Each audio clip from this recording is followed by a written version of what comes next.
Hello friends, स्वागत है हमारे चैनल में आप लोग का एक बार फिर से। तो बिहार में विभिन्न आयोग द्वारा भर्ती परीक्षाएं होती हैं नौकरी देने के लिए।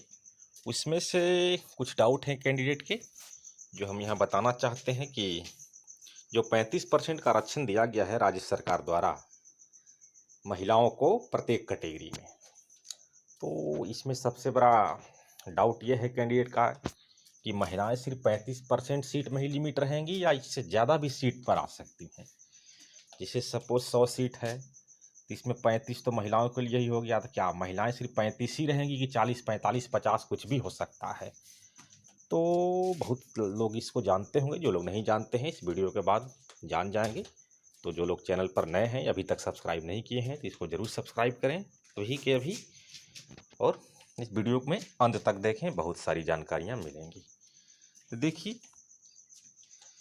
यहाँ पर आइए पूरा भूमिका ही देखते हैं इसके। निर्देशानुसार उपर्युक्त विषय के संबंध में कहना है कि सामान्य प्रशासन विभाग बिहार के पटना के संकल्प संख्या 963 20/1/2016 द्वारा राज्य की सेवाओं में, यहाँ देखिए 20/1/16 यानी कि 16 में आरक्षण का लाभ मिला है और हम लोग के वैकेंसी इंटर लेवल 2014 में तो उसमें लागू नहीं है, लेकिन बाकी जो भी परीक्षाएं हैं जब से आरक्षण लागू हुआ है उसमें ये काम आएगा। ये जानकारी आप लोग ले लीजिए। आरक्षण का प्रावधान किया गया है क्षैतिज आरक्षण, देख लीजिए।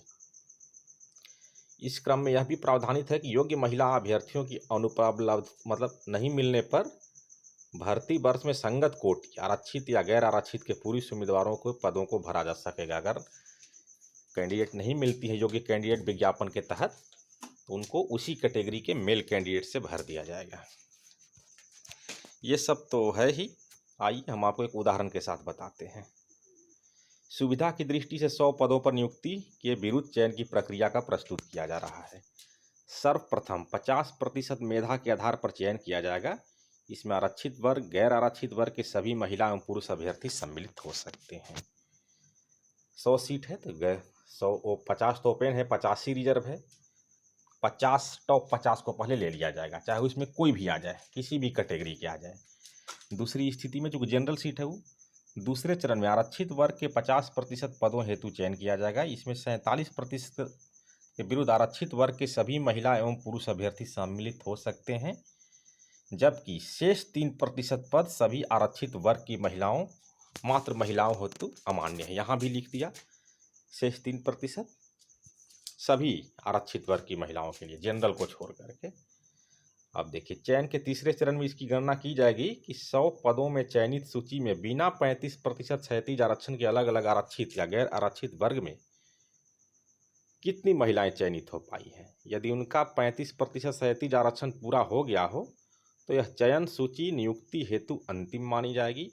यदि इस आधार पर महिलाओं को 35% क्षैतिज आरक्षण का कोटा पूर्ण नहीं होता है तो जिस वर्ग विशेष या आरक्षित या गैर आरक्षित में महिलाओं की संख्या में कमी होगी, उस कोटि में 35% की सीमा तक इसे पूरा करने के लिए मेधा क्रम में न्यूनतम स्थान वाले पुरुष अभ्यर्थियों को उतनी संख्या में हटाया जाएगा जिससे कि 35% महिलाओं की आरक्षण सीमा पूरी हो जाए।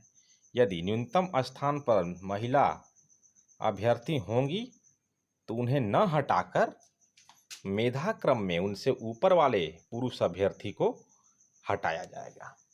तो आइए एक बार और हम ऐसे आप लोग सावधानी से देख रहे होंगे तो समझ रहे होंगे।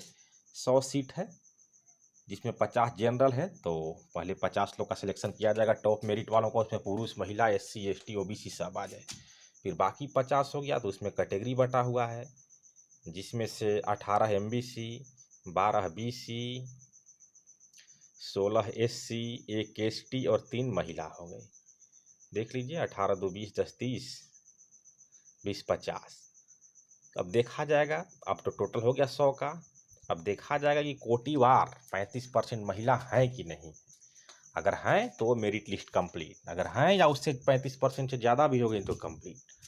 अगर किसी विशेष वर्ग या टोटल में 35% नहीं हो पाती हैं तो उतना ही, जैसे यहाँ पर 18 है MBC का सीट, इसमें पता चला कि 18 है टोटल, तो इसका 35% तो होना चाहिए कम से कम 6 महिलाओं के लिए, तो पता चला कि भी 4 ही महिलाएं आ पा रही हैं, 2 का कमी होगा तो 2 मेल कैंडिडेट को निचले पायदान से हटा करके उतनी ही फीमेल को एंट्री कराया जाएगा। लेकिन निचले पायदान पर अगर फीमेल है तो उन्हें न हटाकर जो भी पुरुष हों निचले पायदान पर महिला को इग्नोर करते हुए उन्हीं को हटाकर उतना फीमेल कैंडिडेट को एडजस्ट किया जाएगा। अब यहाँ देखिए, निहित प्रावधानुसार गैर आरक्षित वर्ग में 50 का 35% 17.50 अर्थात 17 पद महिलाओं को अनुमान्य होगा। परंतु यदि 10 महिलाएं ही चयनित हो पाई हों तो मेधा क्रम में नीचे से 7 पुरुष अभ्यर्थियों को, महिलाओं को नहीं, हटाकर मेधा क्रम के अनुसार 7 महिला अभ्यर्थियों का चयन कर लिया जाएगा। इसी प्रकार अनुसूचित जाति में 16 का 35% यानी कि 5.60 अर्थात 6 पद महिलाओं का अनुमान्य होगा। परंतु यदि 4 महिलाएं ही चयनित हो पाई हों तो मेधा क्रम में नीचे से 2 पुरुष अभ्यर्थियों को, महिलाओं को नहीं, हटाकर 2 अनुसूचित जाति के महिला अभ्यर्थियों को चयन कर लिया जाएगा। समरूप प्रक्रिया अनुसूचित जनजाति MBC BC में भी अपनाई जाएगी। और 50% मेरिट, 50% आरक्षित वर्ग के आधार पर नियमानुसार चयन सूची तैयार करने के उपरांत महिलाओं की संख्या स्वतः 35% से अधिक हो जाने की स्थिति में इसे यथावत रखा जाएगा। जैसा हम अभी शुरू में बताए कि टॉप 50% को पहले सिलेक्शन किया जाएगा। अगर उसी में देख लिया जाएगा कि 35% से अधिक महिला है तो अब कोई मतलब मेरिट में छेड़खानी नहीं होगा। अगर किसी एक कैटेगरी में भी 35% का कोटा नहीं पूरा होगा तो मेरिट में उस कैटेगरी में एक निचले पायदान वाले मेल कैंडिडेट को हटाकर महिलाओं को चयनित किया जाएगा। महिलाएं हेतु संदर्भित 35% आरक्षण, 50% मेधा सूची तथा 47% आरक्षित सूची अर्थात कुल 97% के विरुद्ध दी जा रही है। यह संख्या 34 आती है। इसके आधार पर गैर आरक्षित वर्ग एवं आरक्षित वर्ग में प्रत्येक को 17 पद अनुमान किए जाएंगे सामान्य प्रशासन विभाग के। ये देखिए, हाँ, 35% महिला हेतु क्षैतिज आरक्षण, गैर आरक्षित वर्ग के लिए टोटल 17 पद ही हो पाते हैं, जिसमें प्रत्येक तीसरा, 9वां, 15वां, 21वां, 27वां ऐसे कर करके होगा। अनुसूचित जनजाति के लिए 10, 24, 40 ये रोस्टर बिंदु है। आप लोग इसको स्क्रीनशॉट लेकर रख सकते हैं। तो आप लोग समझ गए होंगे। इस वीडियो को आप लोग बार बार देख लीजिएगा।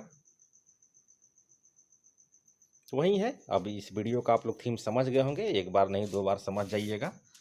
और जो स्क्रीन पर दिख रहा है उसको आप लोग स्क्रीनशॉट भी ले सकते हैं और रोक करके वीडियो को पॉज करके खुद से भी समझ सकते हैं, कोई दिक्कत नहीं। ऐसे तो मैंने पूरा बातें को समझा दिया हूँ। तो वीडियो पसंद आए तो लाइक कीजिएगा, चैनल पर पहली बार है तो सब्सक्राइब कर लीजिए। और जाते जाते हम ये बता देना चाहते हैं कि 35% आरक्षण भले ही सरकार ने दिया हो, लेकिन फीमेल कैंडिडेट 35% से ज़्यादा भी नौकरी ले सकती हैं, लेकिन 35% से कम नहीं। 35% से कम तभी आएंगी जब विज्ञापन के अनुसार न्यूनतम योग्यता भी निर्धारित करती हों। जैसे अब सरकार कोटा लगा दिया 40% होना चाहिए जनरल का, EBC का, वो उतना भी नहीं ला पाएंगे, तो नहीं मिल पाएंगी फीमेल कैंडिडेट। अगर लाती हैं तो 35% या उससे ज़्यादा भी हो सकती है। तो उम्मीद है वीडियो पसंद आया होगा। मिलते हैं अगले वीडियो में। चैनल को सब्सक्राइब कर लीजिए। धन्यवाद।